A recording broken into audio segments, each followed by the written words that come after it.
if Jesus preached a sermon in our church. Studies in the Sermon on the Mount. Tonight is such an important topic, the key to moral purity. The key to moral purity. We're going to be looking at Matthew chapter 5, 27 to 30. Matthew chapter 5, 27 to 30. You have heard that it was said, you shall not commit adultery. There's the commandment. But I say to you, now we're going to hear what Paul calls the law of Christ. Remember, we talked about that distinction.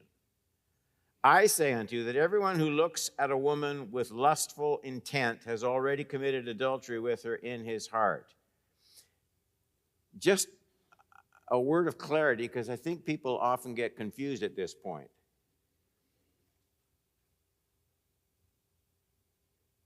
To be more sexually attracted to women than to men is just heterosexuality.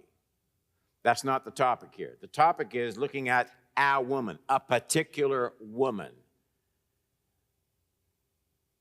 with a fascination, with a lust, but a particular woman. Jesus says that's adultery. That's adultery in the heart. You see the distinction between those two things? I think it's important. If your right eye causes you to sin, tear it out. Throw it away.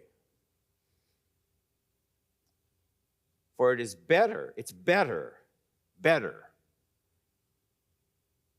that you lose one of your members than that your whole body be thrown into hell. What, Jesus? Hell? Yes, hell. If your right hand causes you to sin, cut it off, throw it away. It's better, yes, it's better that you lose one of your members than your whole body go into hell. Wow. So again, we see Jesus expanding on the theme of kingdom righteousness under what Paul calls the law of Christ. That's in 1 Corinthians 9, 20 to 21. That's not on your notes, but if you want to scribble it in, that's where he talks about the law of Christ. And that's what Jesus is describing, though he doesn't use those words. Just as the commandment last Sunday night, the commandment against murder, it extends to hatred and anger. Those are the roots. The commandment against adultery extends to impure thoughts, lustful desires. And as Jesus fulfills the law, he traces, what he's doing is he traces all sinful actions back to their inside roots, the roots in the mind, the roots in the heart. And he's going to give us a lesson on sin, holiness, and the pursuit of righteousness. So point number one. Obviously, Jesus expected his followers to be disciplined in their sexual desires. 27 and 28, you have heard that it was said, you shall not commit adultery. And that's not untrue, it's perfectly true. But I say to you that everyone who looks at a woman, singular, a woman with lustful intent has already committed adultery with her in his heart. Now, the commandment, true enough, the commandment is pretty demanding, but it's also full of hope because Jesus places sexual desires within the realm of personal responsibility and control. So regardless of what our society might teach, Jesus says there's another answer to sexual license beside condoms and pills and abortion. Sexual desires can actually be governed, be they adulterous heterosexual desires or homosexual desires. I think we need to be careful. I'm just pleading for carefulness in the way we start to talk about homosexual orientation in the church. True, immorality is not the unique property of same-sex attraction. There's all sorts of heterosexual immorality too. But very often I hear something like this said. Well, Pastor Don, there's no sin in the orientation itself. It's the homosexual act that's condemned in the scriptures. And that's true, kind of.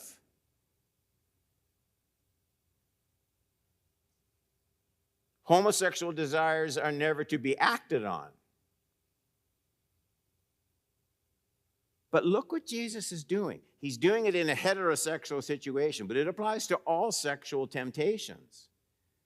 In today's text, Jesus deals with sexual desires, not acts. He's dealing with sexual desires that aren't proper. For an adulterous heterosexual act or a homosexual act, the desire in the heart is exactly what Jesus is talking about. He's not saying, look, you can lust after a woman all you want, just so long as you don't have sex with her. That's not what Jesus is saying. He's going after illicit desires, not actions. Well, boy, Pastor Don, that sounds pretty unforgiving. No. It simply means that whether it's illicit heterosexual desires or homosexual desires, the desire itself can't be entertained. I'm not saying the desire in either situation. I'm not saying the desire ever comes, but the thought can't be entertained. It has to be repented of. It has to be resisted. That's the same of all improper sexual desires. You can't play them on the screen of your mind just so long as you don't do the act. Jesus is saying the exact opposite of that. The point is, inward sexual sins, all sexual sins, heterosexual, homosexual, all sexual sins are not to be indulged in unrepentantly.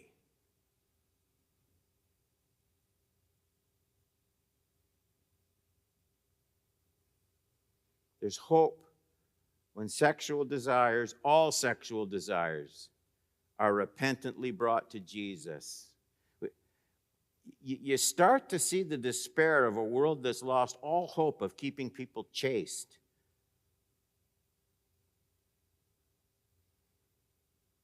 And Jesus comes and he says, there's something I can do in the heart. Blessed are the pure in heart.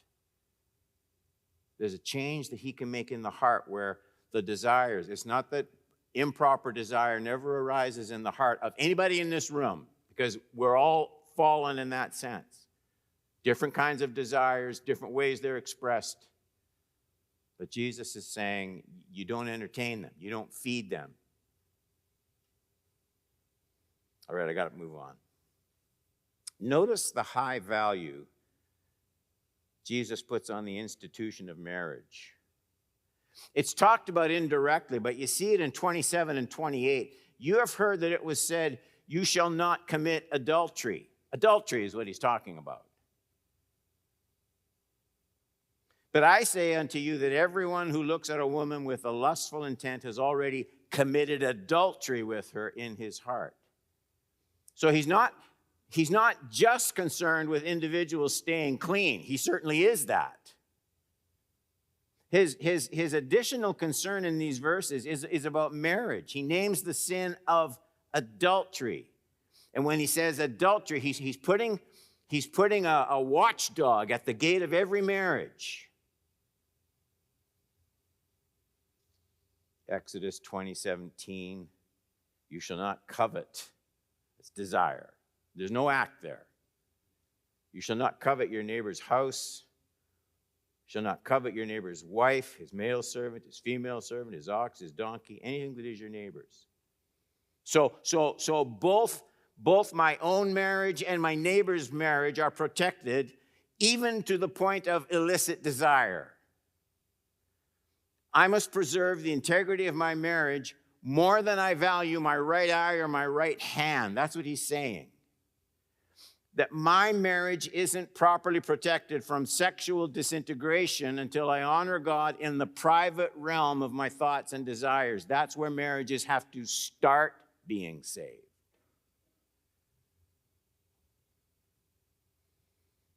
Now I want to look at why that is so. Point number 3. Sin is outward in manifestation, true enough, but it's conceived in the thought life. That's why I say the individual nor the marriage are safe until the desire and the thought is repented of and dealt with.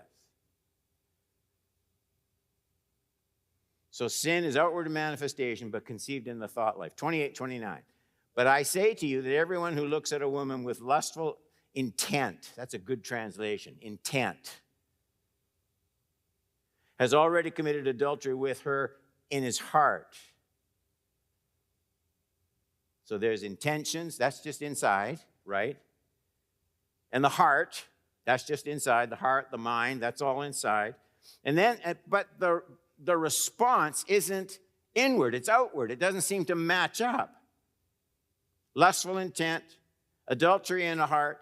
If your eye causes you to sin, can you just see somebody?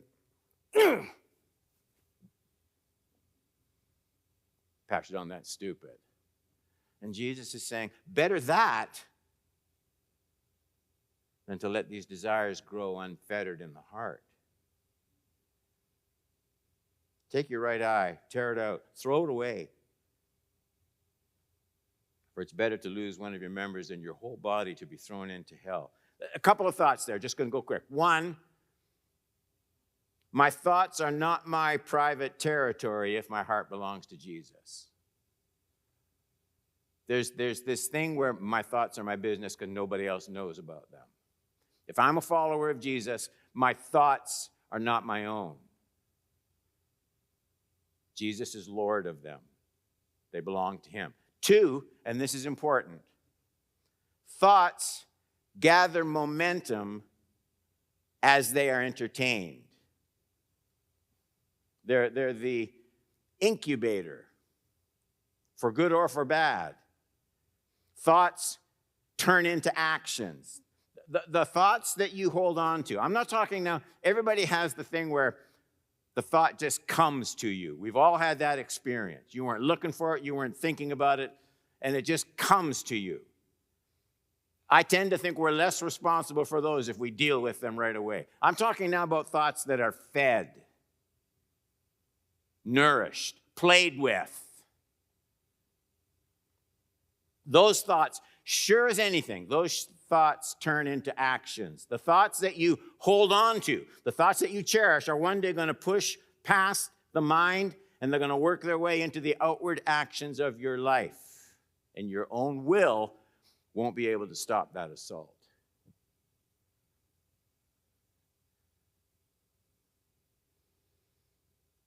Here's just a spiritual law. Your will to resist temptation is only useful at the beginning of temptation. It's almost useless if you've entertained temptation for a long time. Your will weakens with the passing of time. You can see why Jesus deals with, it's quick, isn't it? Pull the eye out and throw it away. How long does that take?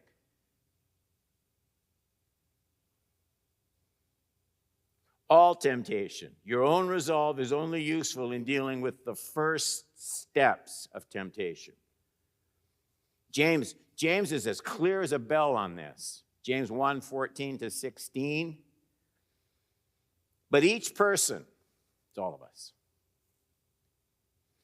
each person is tempted when he is lured and enticed, that's all inward, by his own desire. Then desire, when it has conceived. So here's a desire that's held on to, entertained, not repented of immediately. When it's conceived, sure as anything, it gives birth to sin. And when it's fully grown, it doesn't stay the same size. It brings forth death. And then these words, whenever you see these words in the Bible, they are some of the most important words in your whole Bible. Do not be deceived. Those are red flag words. That's James' way, and the Holy Spirit, James' way of saying, we are likely to not give this enough attention. That's what James is saying. Don't be deceived about this. Don't think, okay, yeah, I got it. Yeah, be careful what you think about. No. Don't be deceived, James says. This can mess you up. That's what he's saying. Ponder it deeply. Think about it, because it's easy to be deceived. It's easy to make this littler than it is and lighter than it is.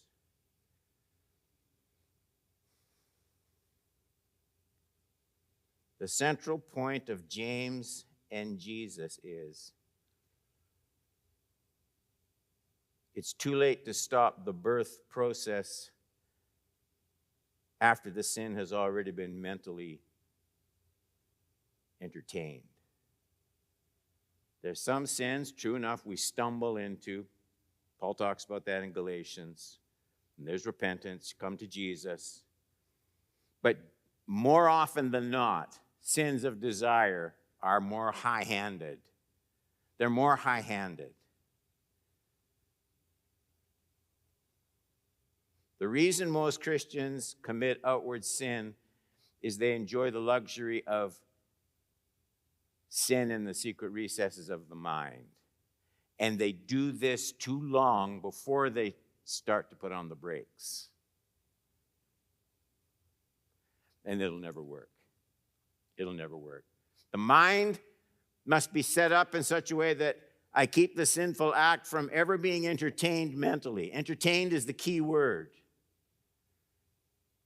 Jesus and James, they just both warn against the deception that says, I can enjoy the luxury of sin in secret and then stop the process before I commit the act outwardly. And that's where they say, don't be deceived. You're being played for a sucker. That's how the devil wants you to think. 4, you see how this all fits together. There is no gradual way to rid my life of sin. If your right eye causes you to sin, tear it out and throw it away. It's better to lose one of your members than your whole body to be thrown into hell. And if your right hand causes you to sin, cut it off and throw it away. It's better for you to lose one of your members than your whole body go into hell. So obviously Jesus is saying it's ridiculous to look for Band-Aids when I'm calling for amputation. Let's be real clear on this point. Jesus tells us the vast majority of the time, the first step to moral purity isn't prayer, counseling, fasting, casting out evil spirits. It's surgery. The immediate cutting off of the sinful thought before it's allowed to germinate into an act. Notice how this comes up over and over again in Jesus' teaching. Last week's lesson, your enemy is something against you. Go and make things right. Leave your gift at the altar. And he says, go first, quickly. Why quickly? Well, because it's very easy to stand there if you just, he really was what a dirty guy, what he did to me. And Jesus is saying, yeah, before you start all that, just go. Go fast. Here, pluck it out, throw it away, cut it off.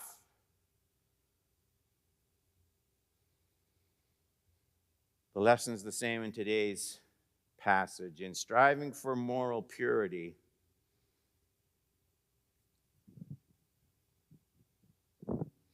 in striving to be rid of sin, in striving for spiritual purity, to make a small decision is to make no decision at all.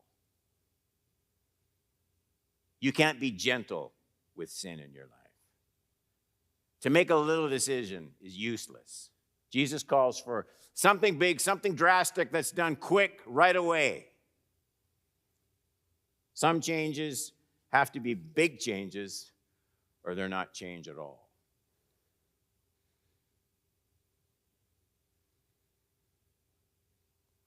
I've just counseled and talked with enough people over the many years. I've seen the excuses that come when people don't act right away with what the Bible says. I've seen adulterous relationships before in this church and other churches. I've seen how fascinations and attractions develop. Almost always there are extenuating circumstances in my case. Oh, my wife, she just doesn't understand me.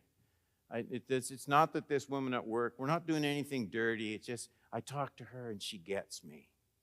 I've had people say this. I feel closer to Jesus. And I realized it's too late. They've toyed with something. They've justified something. They've entertained something. They're not going to get out of it now. Jesus says, you just get a hatchet. That's it. We don't see, we don't talk, we don't meet, we don't look, we don't do. Make a big decision. Make a radical decision. Make a fast decision.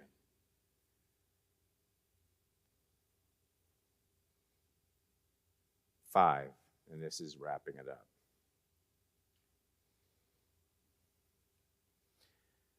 What makes a person take inward sin in thoughts? That's what Jesus is talking about in attitudes. What makes a person so careful and so diligent about purity? Where does the motive come from? That's what Jesus is going to talk about. 29 and 30. Learn to see all decisions in the light of eternity. If your right eye causes you to sin, tear it out, throw it away. Better for you to lose one of your members than your whole body to be thrown into hell. By the way, that's not happening, right when you commit the sin. This is when Jesus comes. If your right hand causes you to sin, cut it off, throw it away. Better for you to lose one of your members than your whole body go into hell. I think the right eye, the right hand specifically mentioned because most people are right-handed. Jesus is just strikingly realistic. He does not say that getting away from the destructive force from temptation is going to be easy. After all, you only have two hands. So the would-be disciple who wants to stay pure and clean has to be willing to pay a high price. That's what it is.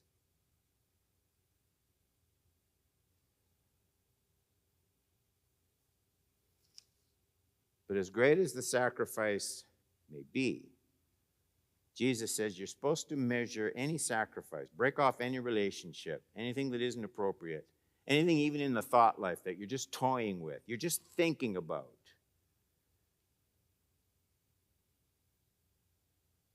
As great as the call is to cut those things out right away, it has to be measured against the loss of the whole life eternally. That's what Jesus does. He frames the cost of purity and he contrasts it with the high cost of impurity.